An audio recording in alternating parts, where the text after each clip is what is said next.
Olá, Pai do Senhor, sou o pastor J.C. Silva, conectado nas cartas pastorais, refletindo hoje na lição A Vocação é uma Prerrogativa Divina. Vamos juntos e unidos em busca dos 4.000 inscritos. Agradeço a Deus por cada pessoa que está e irá somar comigo nessa missão. Se você ainda não se inscreveu no canal, se inscreva, acione aí o sininho para receber as notificações sempre que houver uma nova postagem. Aproveite para deixar seu feedback com seu like, seus comentários, compartilhe o vídeo nas suas redes sociais, me ajude a impulsionar esse vídeo e abençoar muitas outras pessoas. Me diga de qual cidade você está conectado na lição. O versículo do dia está na segunda carta de Paulo a Timóteo, capítulo 1, versículo 1.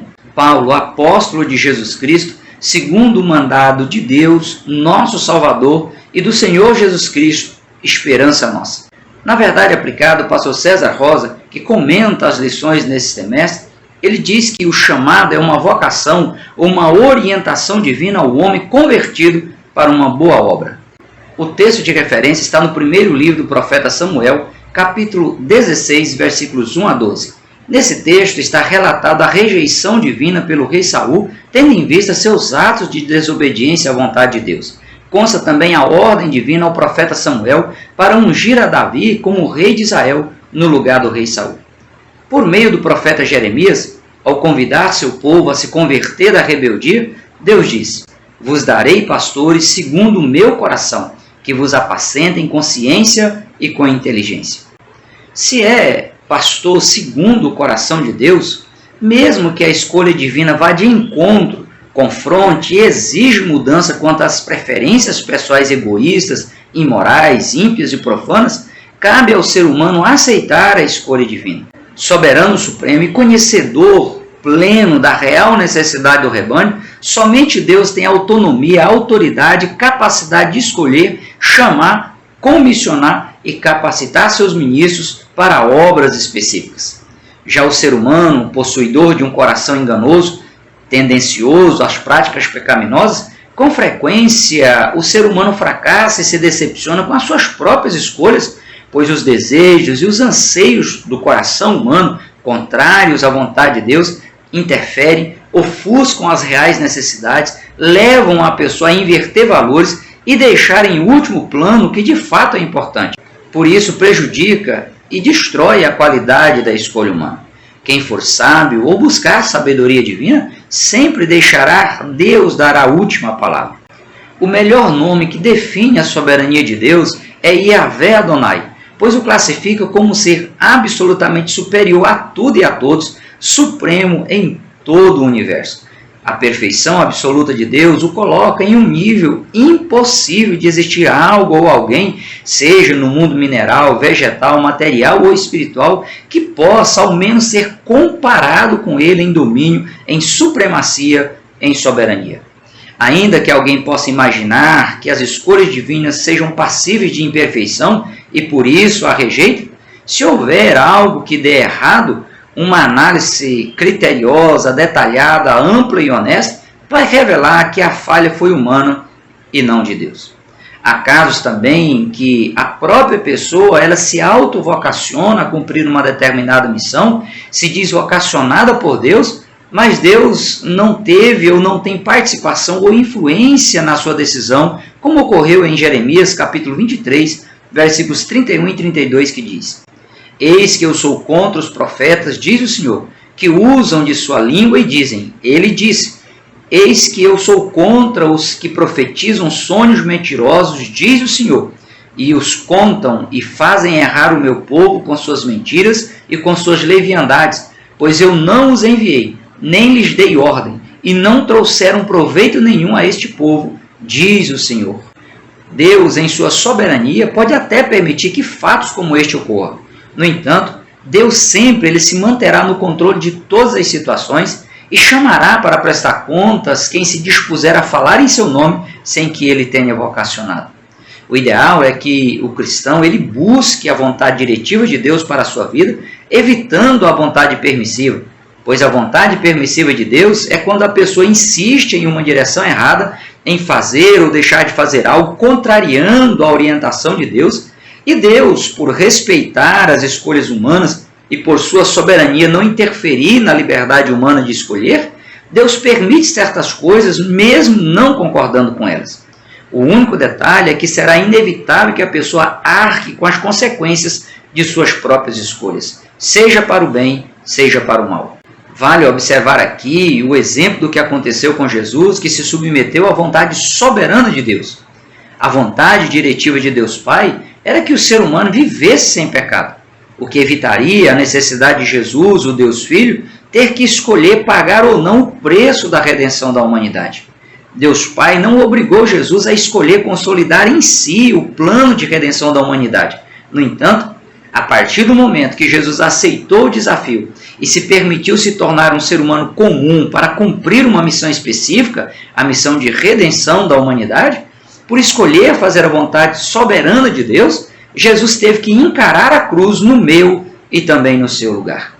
No decorrer das Escrituras Sagradas, Deus vocacionou várias pessoas para missões específicas, e pelo fato de o ser humano ser falho e limitado, muitas dessas pessoas falharam, erraram e fracassaram. Outras, que permaneceram na dependência de Deus, realizaram feitos extraordinários em suas épocas e construíram legados promissores.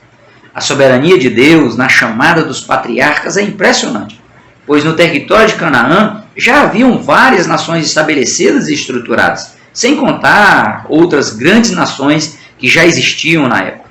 Mesmo os pais de Abraão sendo idólatras, Abraão vivendo no meio de um ambiente idólatra, Deus vocacionou Abraão. Abraão era esposo de Sarai, uma mulher estéril. Mesmo assim, Deus o orientou a ir a uma terra desconhecida, o direcionou, o estabeleceu em Canaã com a promessa de que, a partir dele, a partir de Abraão e de Sarai, Deus levantaria uma grande nação. E para que isso fosse possível, Deus curou a esterilidade de Sarai, mudou o seu nome para Sara. Quando ela tinha 90 anos de idade, já havia cessado o costume das mulheres, já não ovulava mais, e ela se tornou a mãe da nação de Israel. À medida que os patriarcas Abraão, Isaac, Jacó, Judá, Davi e seus sucessores eles se mantiveram na dependência de Deus, se submetendo à soberania divina, as conquistas aconteceram e os inimigos foram derrotados. Os patriarcas se tornaram grandes heróis da fé, não por suas habilidades pessoais ou pela influência que exerceram em suas épocas, mas porque eles foram vocacionados por Deus e permaneceram na dependência de Deus. Olhando para as características pessoais dos patriarcas, possivelmente alguns deles não seriam escolhidos por nós para missões as quais eles cumpriram. Abraão e Isaac, por exemplo, mentiram que eram irmãos de suas esposas simplesmente por medo de ter que morrer por elas. Jacó, ele aproveitou a fome do seu irmão mais velho para tomar o seu direito à primogenitura e enganou o próprio pai para consolidar em si a bênção da sucessão patriarcal. Davi, podendo ter a esposa que quisesse ter, tramou a morte de um dos mais leais soldados de Israel para tomar a sua esposa. Mas Deus, em sua infinita bondade e misericórdia, escolheu esses homens falhos, limitados, e os capacitou a realizar o que fosse preciso ser realizado em suas épocas para que a humanidade fosse abençoada, gerando glória ao nome de Deus e expansão no seu reino na terra. A vocação divina não significa que a pessoa vocacionada ela esteja isenta de falhar em algum momento. No entanto, a pessoa que for vocacionada e capacitada, ela tem a oportunidade de permanecer na dependência de Deus, superar o que for preciso ser superado e concretizar com louvor as missões específicas recebidas de Deus. Quando Deus chama, Ele mesmo se responsabiliza em prover o que for preciso para que tudo se encaminhe e se concretize. Quando o ser humano se autovocaciona, o ser humano terá que assumir as consequências da sua própria escolha. Deus também se apresenta soberano no Novo Testamento na forma como vocaciona seus ministros. Para consolidar o plano de redenção, Deus escolheu seu próprio Filho, que se submeteu de forma plena à soberania divina. Jesus, sob a unção do Espírito Santo, escolheu 12 homens para discipular e treiná-los para que eles pudessem dar sequência na proclamação das boas novas de salvação oferecida por Deus à humanidade. Como bem expresso o pastor César Rosa em seus comentários, os 12 apóstolos formavam um grupo bem heterogêneo, com características totalmente distintas uns dos outros, até mesmo nas profissões que exerciam. Nenhum deles também era especialista na lei mosaica. À semelhança dos patriarcas do Antigo Testamento, aos olhos humanos, os 12 escolhidos por Jesus para serem os seus apóstolos, alguns deles pode ser que eu ou você ou uma outra pessoa não escolheria, descartaria no momento, pois eram pessoas limitadas, pessoas falhas. Mas Deus os chamou por meio de Jesus e eles aceitaram o chamado e concordaram em serem vocacionados por Deus para comporem a liderança da igreja primitiva, evangelizar o mundo da época, treinar novos obreiros e estruturar a igreja cristã, e foram relevantes no cumprimento da missão que receberam. Observando a escolha e as características pessoais dos 12 apóstolos, parece que tinha tudo para dar errado.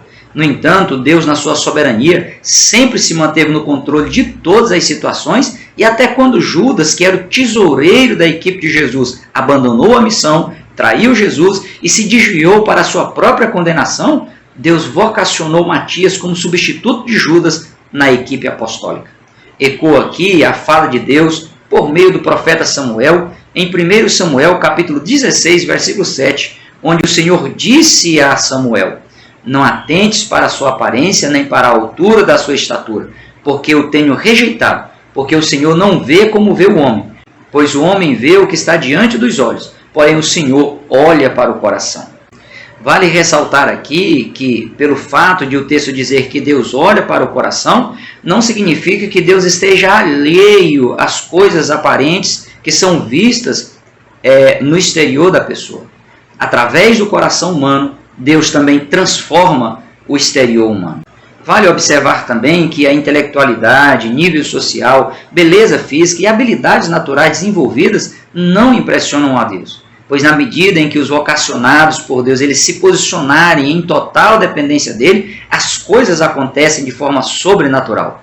Deus sempre honra quem aceita o seu chamado, abraça a sua vocação e se empenha na realização de obras específicas, como foi o caso de Arão, que no exercício sacerdotal ele foi questionado e teve o seu cargo, a sua função, disputada pelos líderes das outras 11 tribos de Israel. Mas somente a vara de Arão floresceu, pois Arão era o escolhido de Deus. Houveram casos também nas Escrituras que houve resistência por parte de quem foi vocacionado por Deus para realizar uma obra específica. Moisés questionou a sua própria habilidade de falar e de articular. Gideão declarou ser da família mais pobre da tribo de Manassés e que ele era o menor da casa de seu pai. Saul se sentiu o menor, incapaz e improvável. Joás tinha apenas 7 anos quando começou a reinar em Judá e fez o que era reto aos olhos do Senhor. Jeremias se viu como uma criança que não sabia nem falar.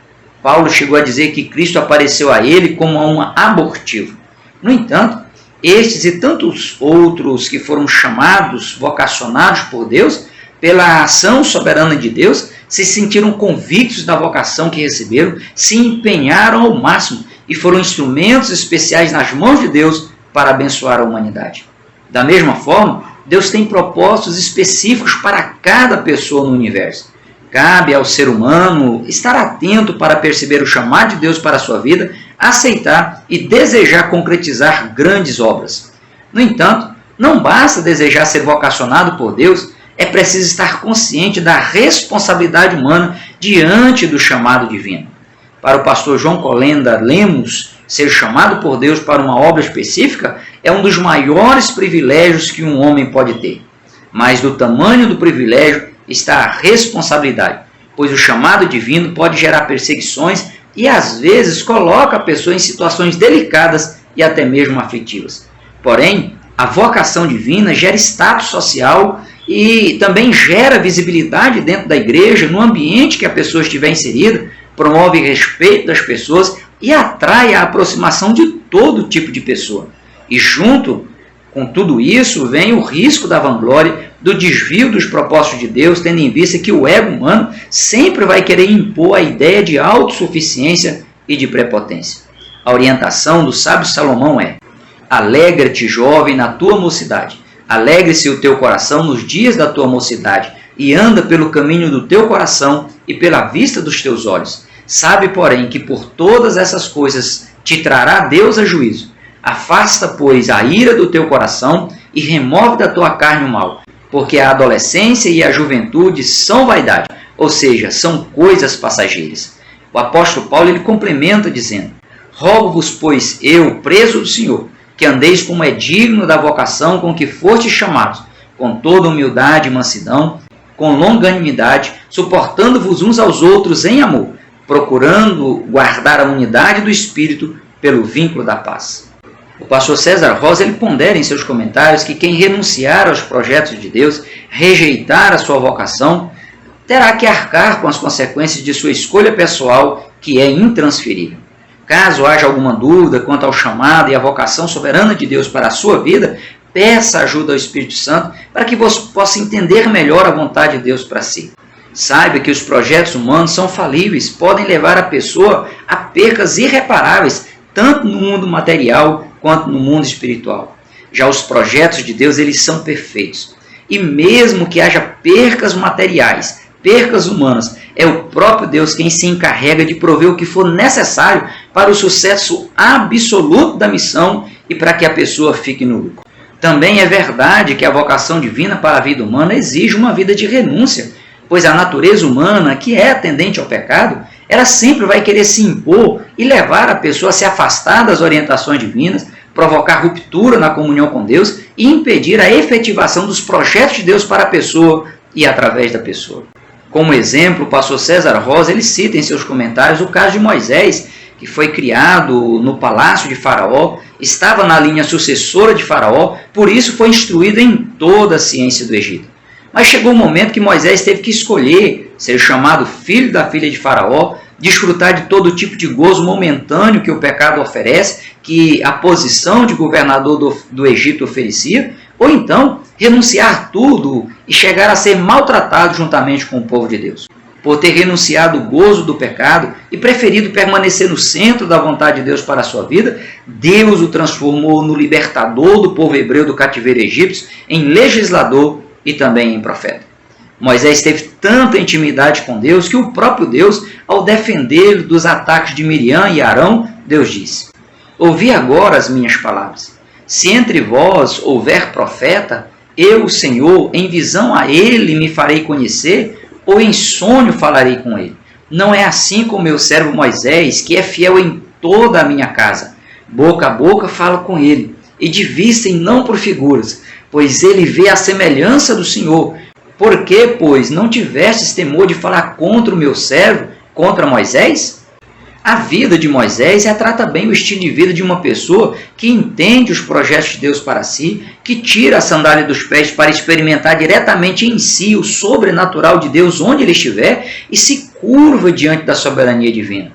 Em seus comentários, o pastor César Rosa ele afirma que não adianta querer conciliar o caminho humano com o caminho divino, pois eles são totalmente distantes um do outro e levam o ser humano em direção a lugares totalmente opostos. A graça e a vocação de Deus não liberam o cristão a viver um padrão de vida diferente do que foi vivenciado e ensinado por Jesus e pelos apóstolos. A graça de Deus não libera o ser humano a pecar deliberadamente. As oportunidades dadas por Deus não duram para sempre. O apóstolo Paulo é um dos maiores exemplos no Novo Testamento de uma pessoa vocacionada por Deus para uma missão específica. Ele abandonou a sua vida de perseguidor do cristianismo, de um zeloso cego da lei mosaica, reconheceu o senhorio, a soberania de Cristo sobre sua vida, aceitou ser vocacionado, se empenhou ao máximo no cumprimento de sua missão, chegando em dado momento colocar a própria vida em risco. Além disso, Paulo se manteve fiel sempre na dependência de Deus. Sem sombra de dúvidas, Paulo ele foi um vaso escolhido por Deus. Tendo em vista que, inicialmente, os cristãos ficaram receosos de que Paulo estava apenas tentando manipular os cristãos para se infiltrar na igreja primitiva e destruí-la, o próprio Cristo foi quem disse a Ananias: este é para mim um vaso escolhido.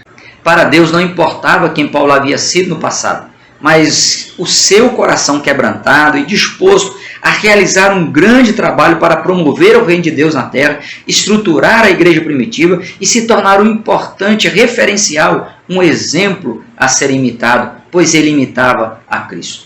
É necessário ter cuidado para se evitar colocar obstáculos ao ministério de outras pessoas e até mesmo à vocação de Deus para nós, pois pode faltar discernimento da verdadeira dimensão do projeto de Deus para a vida de um cristão ou para a nossa própria vida. Mas também é prudente se buscar a orientação de Deus e sensibilidade espiritual para evitar que os falsos vocacionados alcancem o coração das pessoas, provoquem danos e façam os cristãos autênticos perderem a comunhão com Deus. O referencial a ser utilizado como padrão de uma vida escolhida e vocacionada por Deus é o padrão vivenciado por Jesus e pelos apóstolos da igreja primitiva, como o caso do apóstolo Paulo, que teve sua vida transformada pelo poder sobrenatural do Evangelho de Cristo, se tornou o maior apóstolo da igreja primitiva e, por meio de suas cartas, normatizou muitas doutrinas que servem como base, como alicerce para a estruturação da fé cristã. As marcas de uma trajetória vitoriosa estavam estampadas em Paulo, que é conhecido como o apóstolo da graça, o apóstolo da fé. Pois mesmo em meio a tantas perseguições e adversidades, ele bradou dizendo: em nada tenho a minha vida por preciosa, contando que cumpra com alegria a minha carreira e o ministério que recebi do Senhor Jesus, para testemunhar do Evangelho da graça de Deus. Como ministros de Deus, tornando-nos recomendáveis em tudo, na muita paciência, nas aflições, nas necessidades, nas angústias, nos açoites, nas prisões, nos tumultos, nos trabalhos, nas vigílias, nos jejuns, na pureza, na ciência, na longanimidade, na benignidade, no Espírito Santo, no amor não fingido, na palavra da verdade, no poder de Deus, pelas armas da justiça, à direita e à esquerda, por honra e por desonra, por infâmia e por boa fama, como enganadores e sendo verdadeiros, como desconhecidos, mas sendo bem conhecidos, como morrendo e eis que vivemos, como castigados e não mortos, como contristados, mas sempre alegres, como pobres, mas enriquecendo a muitos, como nada tendo e possuindo tudo. Já aprendi a contentar-me com o que tenho.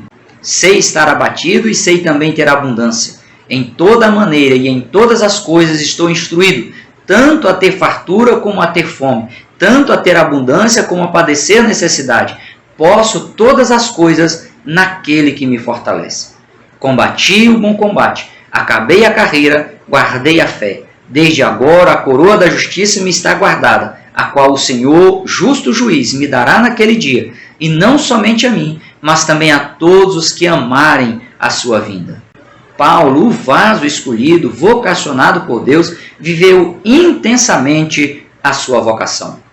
Ainda que a vocação de Deus para a vida humana não garanta uma vida de sucesso, de riquezas materiais e fama, mesmo assim, aceitar a vocação e se empenhar em cumprir a missão específica de acordo com os propósitos de Deus para a vida humana sempre valerá a pena. Em Marcos capítulo 10, versículo 29 e 30, Jesus respondendo disse: em verdade vos digo que ninguém há que tenha deixado casa, ou irmãos, ou irmãs, ou pai, ou mãe, ou mulher, ou filhos, ou campos, por amor de mim e do Evangelho, que não receba 100 vezes tanto, já neste tempo, em casas, irmãos, irmãs, e mães, e filhos, e campos, com perseguições, e no século futuro, a vida eterna. Quem quiser descobrir o que é bom nessa vida, deve ser sábio para viver no temor do Senhor, buscar conhecer a sua soberana vontade e se dispor a anunciar o reino de Deus em seus dias, cumprindo a sua missão, cumprindo a sua vocação. Deus tem um chamado para a vida de cada ser humano e cabe a cada um fazer a escolha certa, sob pena de ter que arcar com as responsabilidades por eventuais escolhas erradas, contrárias aos propósitos de Deus.